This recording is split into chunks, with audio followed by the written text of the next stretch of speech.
Hello, Lyme-ish. Zoom, zoom. Here we are in my little car that's still not fixed. We've had several deaths just in the last week in the Lyme community, and I'm getting really sick of it.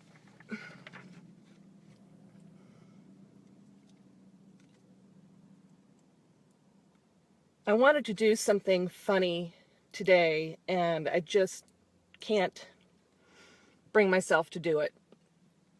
And I've been really sad. Really, really sad. And what I do when I get sad is I turn it into mad. And as many of you know, a group of us went and protested at the USDOJ in June of 2015.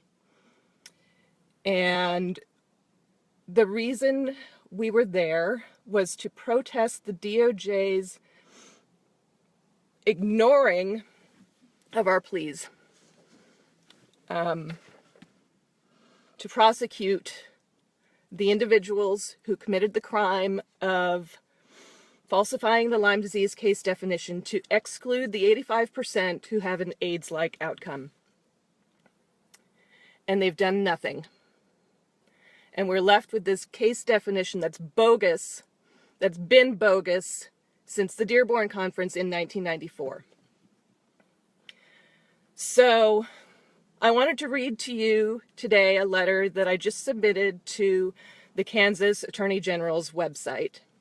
They have forms for all other types of complaints. What's your complaint? Is it elder abuse? Is it consumer fraud?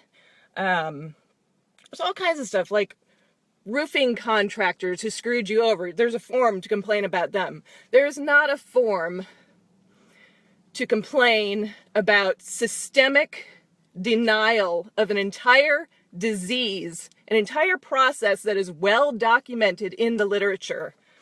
No form for that.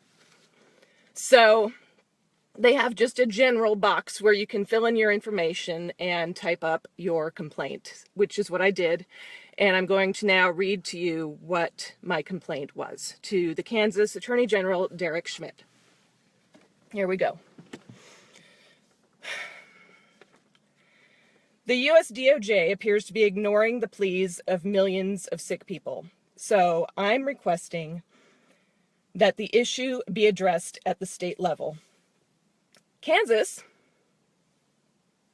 can be the leader in advancing the cause of justice for those who are denied acknowledgement and treatment for post-sepsis syndrome, a condition of acquired immune deficiency that can result from a tick bite or an injection or infusion of a fungal type toxin.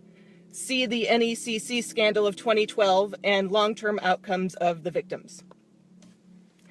The condition is scientifically well documented, but is denied by the HHS, CDC, and NIH, and subsequently, state departments of health are duped into denying care to those who are affected. I'm talking about victims of Lyme disease and other vector-borne diseases, chronic fatigue syndrome, aka MECFS, fibromyalgia, Gulf War syndrome, and kids who are brain damaged from contaminated vaccines. The mechanism is quite simple and abundantly explained in the scientific literature.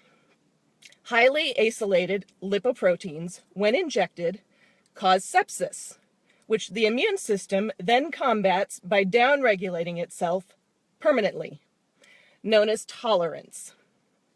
In this environment, viruses such as Epstein-Barr, CMV, zoster, and even live attenuated vaccine viruses can become chronically reactivated or unattenuated.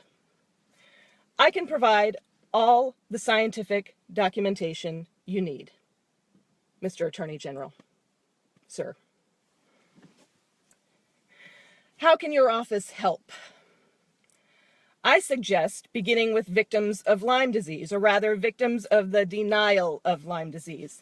The problem is that the case definition, which dictates the testing, fraudulently excludes the acquired immune deficiency cases. In a nutshell, the only CDC-sanctioned testing is antibody-based. People whose immune systems are shot don't produce the required antibodies to get a positive test.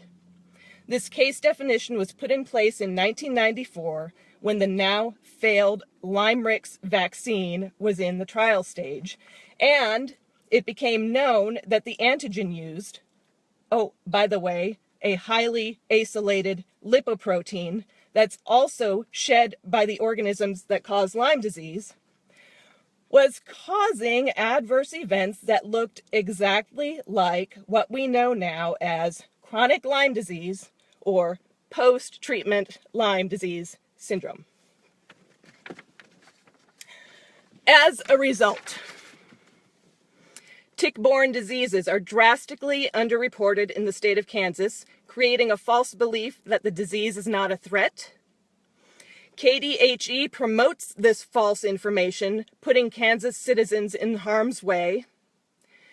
KDHE is required to report both Lyme disease and acquired immune deficiency syndrome, but only AIDS from HIV is recognized, so both diseases are severely underreported. Victims are fraudulently denied any diagnosis at all except false psychological diagnoses such as Munchausen syndrome, or psychosomatic, or crazy, or pretending to be sick.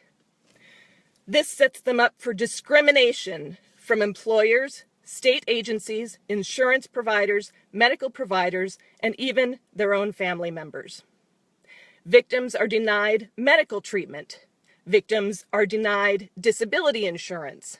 Victims are a drag on the state's economy because they frequently can't work and can't afford health insurance. Not that it does them any good. Victims are frequently homeless.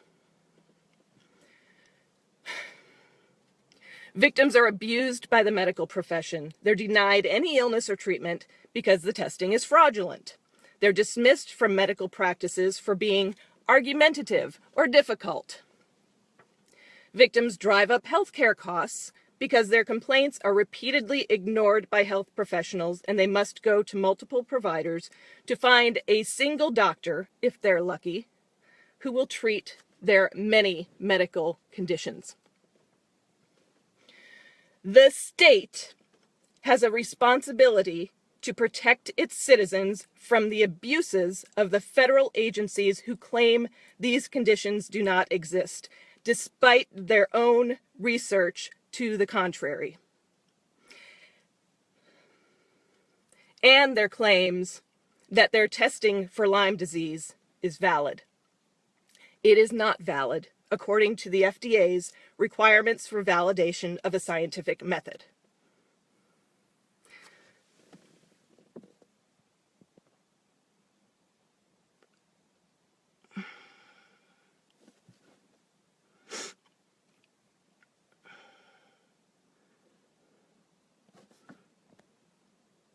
Are you still there? Am I still on? Somebody tell me I'm still on, because my phone battery's about to die. I need to wrap it up. All right, thank you. Okay, scientific method. This disease is a death sentence for innocent victims. Senator Richard Blumenthal sued the Infectious Diseases Society of America, IDSA, for antitrust when he was Attorney General of the state of Connecticut. IDSA is responsible for publishing the diagnostic and treatment guidelines that are followed by the CDC and therefore by all insurance providers and medical professionals. At the time, there was not a statute on the books in Connecticut to treat it as the criminal matter that it is. Research fraud, racketeering by CDC officers and IDSA members who own the patents, falsified the case definition, and wrote the guidelines. This is what we need prosecuted. We need every state, not just Kansas, but every state, to step up and protect its citizens. The feds have failed us on every level.